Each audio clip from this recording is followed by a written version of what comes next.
안녕하십니까. 평택촌놈TV 봉추현생 이강민입니다. 2022년 10월 17일 월요일 무료 야간방송 시작하도록 하겠습니다. 10월의 세 번째 주가 주식시장의 세 번째 주죠. 시작됐고요. 자, 오늘 시장 굉장히 좋았습니다. 굉장히 좋았다고 하면 시장이 엄청나게 폭등하거나 그런 흐름을 생각하실 수도 있는데요. 오늘은 투자자들 그리고 전문가들 모두가 예측했던 것보다 상당히 강했던 그런 흐름이라고 볼 수가 있을 것 같습니다. 사실 저는 금요일에 전략적으로 금요일에 시장이 상승을 했지만은 무리하게 매수를 시키지를 않았었어요. 종가에. 왜냐하면은 오늘 조정을 받을 가능성이 상당히 크다고 생각을 했습니다. 일단은 금요일에 과매수가 나왔다. 그리고 또 단기적으로 시장의 악재가 여러 가지가 있기 때문에 시장의 움직임을 예측하기 힘들다. 그런 측면에서 적어도 오늘 오전에는 조정을 받을 거라고 생각을 했습니다. 그래서 회원들께도 그렇게 문자를 보내고 실제로 무리해서 매수하지 않겠다 전략을 전달을 했는데요. 오늘 오전 흐름은 그대로 맞아 떨어졌어요. 어쨌든 하락 출발했고요. 그리고 결국은 반등으로 마감했습니다. 자, 오늘 시장이 굉장히 좋았다고 말씀드렸는데요. 예상했던 것보다 상당히 강했습니다. 지난주 금요일이죠. 미국 시장이 급락했죠. 많이 빠졌어요. 3%대 하락을 했기 때문에 상당히 약했었던 그런 모습인데 거기에 비하면은 오늘 한국 시장은 굉장히 강한 겁니다. 상승 마감했지 않습니까? 그러면 적어도 이 정도의 흐름이라고 하면은 성공했다 그렇게 볼 수가 있을 겁니다. 어쨌든 그런 측면에서 오늘 성공했다, 굉장히 강했다 그런 말씀을 드린 거고요. 원래 생각했던 그런 흐름이 나왔다 그러면은 그동안 최근 단기적으로 시장이 반응하는 흐름이 나왔다고 하면 오늘은 코스피가 전저점을 이탈했을 가능성도 있습니다. 자, 그런데 오늘은 2200선 위에서 마감을 했죠. 상당히 견고한 흐름이고요. 코스닥 역시 반등을 하면서 다행스러운 모습입니다. 최근의 흐름을 보면은 코스피는 역시 저점을 찍었을 가능성이 있다. 하지만 코스닥은 여전히 불안하다. 그렇게 보시면 될 것 같습니다. 자, 코스닥 같은 경우에는 코스피의 흐름에 종속된 흐름이기 때문에 향후에 코스피가 좋은 흐름을 보면은 코스닥은 훨씬 더 나은 탄력을 보일 거예요. 하지만 아직까지는 역시 개별주들의 흐름이 급등락을 보이는 그런 상태이기 때문에 눈치를 보면서 움직이지 않을까 생각을 합니다. 당분간은 이런 흐름으로 생각을 하시면 될 것 같고요. 오늘 시장이 반등하면서 굉장한 기대감을 주지만 역시 단기적으로는 미국 시장의 영향을 받을 수밖에 없다. 그래서 미국 시장의 흐름을 지켜보면서 대응하시면 될 것 같습니다. 자, 오늘 시장 상승의 원인 보시면은 수급적으로는 외국인들이 전반적으로 매수를 했어요. 코스피 현물시장에서 매수를 했고요. 그리고 선물 쪽에서도 매수를 했습니다. 자, 시간대별로 보시면은 장 초반에는 역시 외국인들도 매도 출발을 했지만은 선물과 현물에서 동시에 매수를 쭉 진행하는 그런 모습이었어요. 역시 오늘은 외국인들의 수급적인 영향, 그 중에서도 선물 쪽의 영향이 컸다. 그렇게 보시면 될 것 같아요. 더불어서 오늘 시장의 흐름도 쭉 이런 모습이 나왔죠. 분봉을 보시면 초반에 엄청나게 약하게 출발을 했지 않습니까? 그리고 나서 반등이 나왔고요. 코스닥도 마찬가지입니다. 오늘 역시 양시장 모두 약한 출발을 했었는데 다행스럽게 상승이 나왔어요. 코스닥은 2% 가까이 하락 출발을 했고요. 코스피 같은 경우에도 1.58% 굉장히 약하게 출발을 했죠. 하지만 수급적인 부분이 좋아지면서 좋은 흐름이 나왔고요. 자, 그리고 좋은 수급의 흐름이 나올 수 있었던 건 미국 선물입니다. 미국 선물의 흐름이 오늘 장중에 굉장히 좋았어요. 결국은 오늘 밤 미국 시장 상승에 대한 기대감으로 시장이 상승했다고 보시면 될 것 같고요. 자, 미국 시장은 지난주 금요일에 낙폭이 조금 컸죠. 특히 나스닥이 3% 넘게 하락했어요. 그리고 지금 흐름을 보시면은 상당히 불안한 그런 모습을 보이고 있죠. 다우존스를 빼놓고는 역시 아직까지는 불안한 흐름이에요. 다우존스 같은 경우에는 저점을 목요일에 이탈하기로 했지만은 지금 현재 지수대가 그렇게 나쁘지 않거든요. 실질적으로는 이전의 저점을 크게 이탈하지 않는 그런 모습이라서 저점을 찍었을 가능성이 있다고 볼 수도 있는데요. 나스닥이나 S&P 500을 봐서는 아직 시장이 안정된 게 아닙니다. 그래서 당분간은 이렇게 등락을 거듭하는 어려운 장이 계속해서 조금 더 유지되지 않을까 생각을 하고요. 현재 시장에는 악재가 있기 때문에 쉽사리 강하게 반등하기는 어렵습니다. 역시 조금 이 저점에서 옥신각신하는 그런 흐름이 나올 가능성이 상당히 크지 않나 생각을 하고요. 더불어서 한국 시장도 혼조세의 흐름이 유지될 가능성이 높습니다.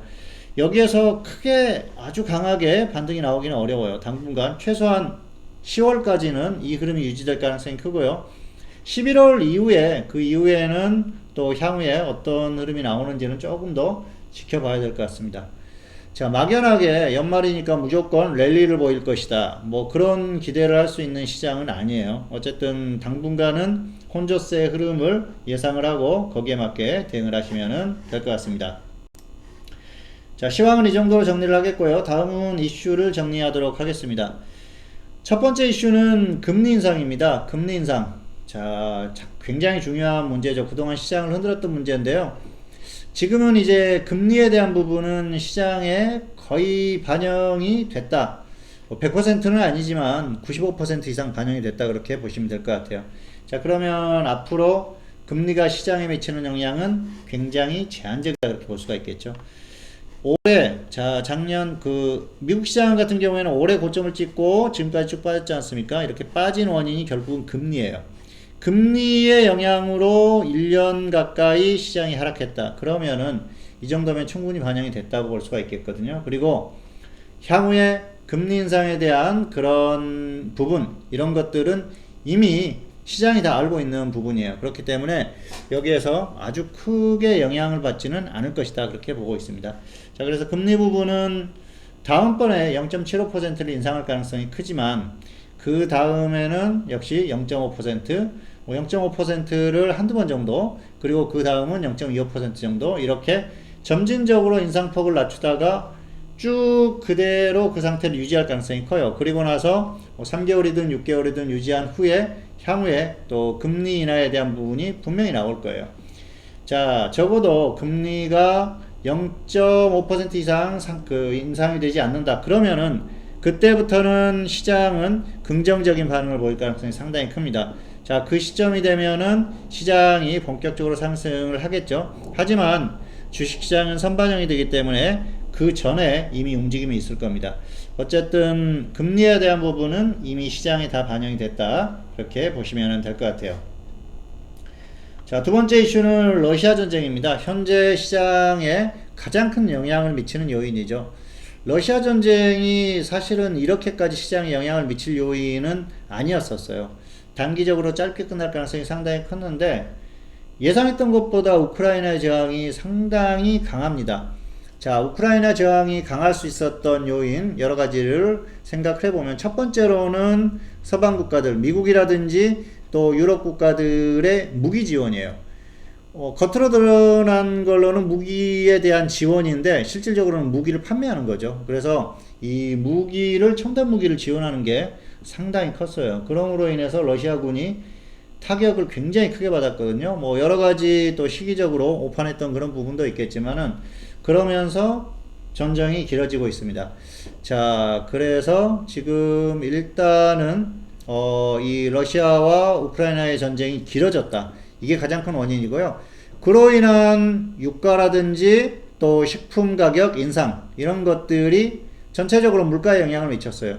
이게 물가가 단순히 미국에만 영향을 미치는 게 아니고 전 세계에 영향을 미치고 있습니다. 그건 한국도 마찬가지죠. 유가가 상승했고요. 그리고 곡물 가격들이 상승하면서 소비자 물가에 상당히 큰 영향을 미쳤어요. 이런 것들이 결국은 또 연준의 금리 인상, 강력한 금리 인상으로 이어졌고요.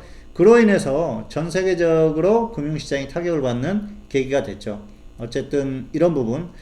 자, 그리고 현재 러시아와 우크라이나 전쟁이 문제가 되는 게 결국은 전쟁이 길어지는 건데요.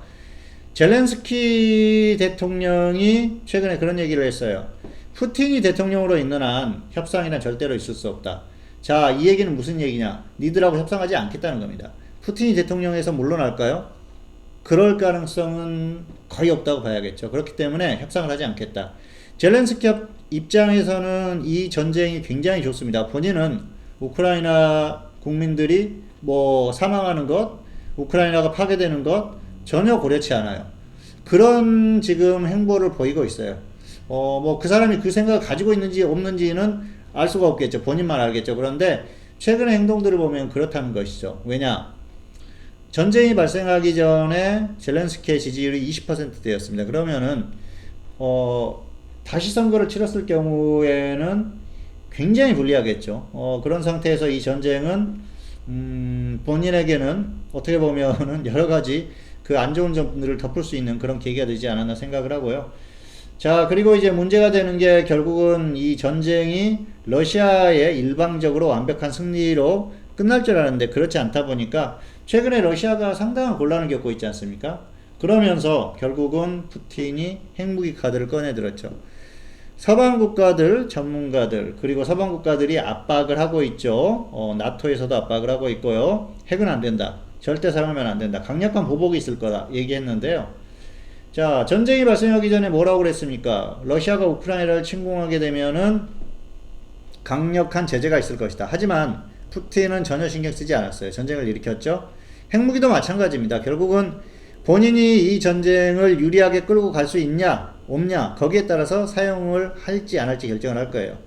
최근에는 러시아 본토까지 공격을 당하고 있기 때문에 핵을 사용할 가능성이 상당히 커졌습니다. 결국은 이게 금융시장에 미치는 영향이 상당히 크다는 거죠.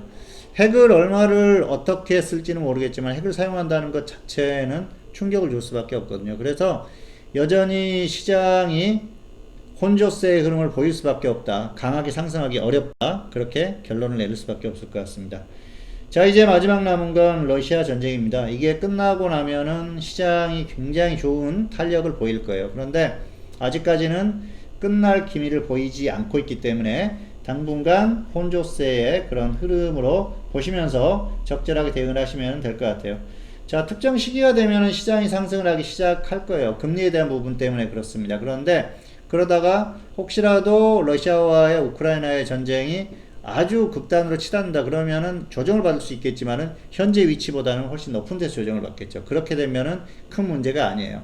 어쨌든 당분간은 시기적으로도 그렇고요. 당분간은 혼조세의 흐름을 보일 가능성이 크니까 그렇게 보시면 될 것 같고요. 어쨌든 이슈 정리는 이 정도로 마무리를 하도록 하겠습니다. 자, 그리고 추천주 정리를 좀 해볼까요? 오늘은 기존에 추천했던 종목들은 뭐 아슬아슬하게 손절가 온 종목도 있었고요. 흐름들이 최근에 지수가 워낙 빠졌기 때문에 빠지면서 이전에 흐름이 좋지 않았던 종목들이 있었습니다. 자, 어쨌든 기존 종목들은 보지 않도록 하겠고요. 마지막으로 무료 추천주 드리고 마무리를 하도록 하겠습니다. 자, 마지막으로 추천주 드리기 전에 안내를 드리겠습니다. 주식회사 평택촌농 홈페이지인데요. 오시면은 무료 투자 정보도 있고요. 유료 서비스에 대한 안내도 있습니다. 그리고 여러가지 뭐 그 내용들이 있으니까 쭉 한번 살펴보시면은 좋을 것 같고요.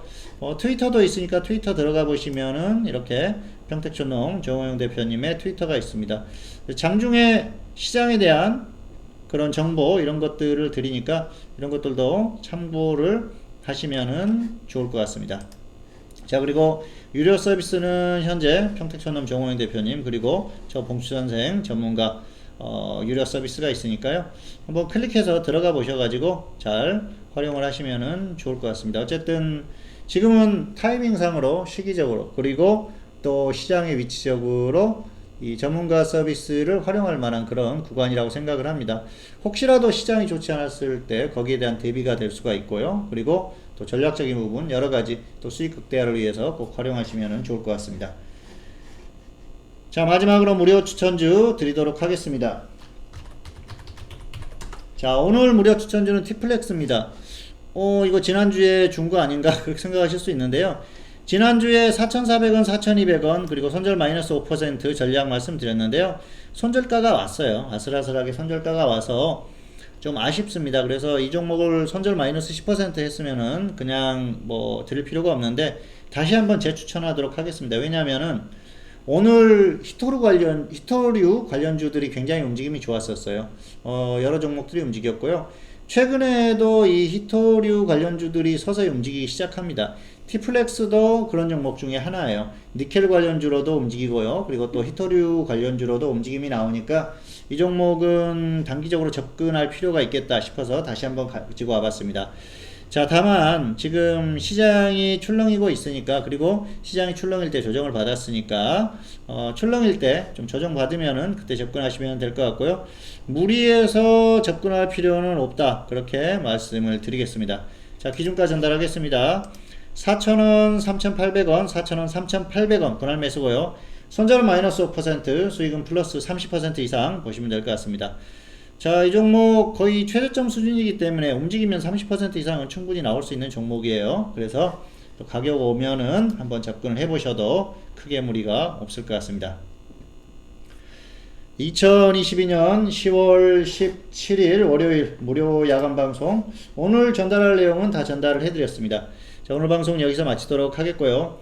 평택촌놈TV는 유튜브에 다양한 동영상이 있습니다. 잘 활용하시고요. 구독, 좋아요, 알람 설정까지 부탁드리도록 하겠습니다. 오늘 방송 여기서 마치도록 하겠습니다. 감사합니다.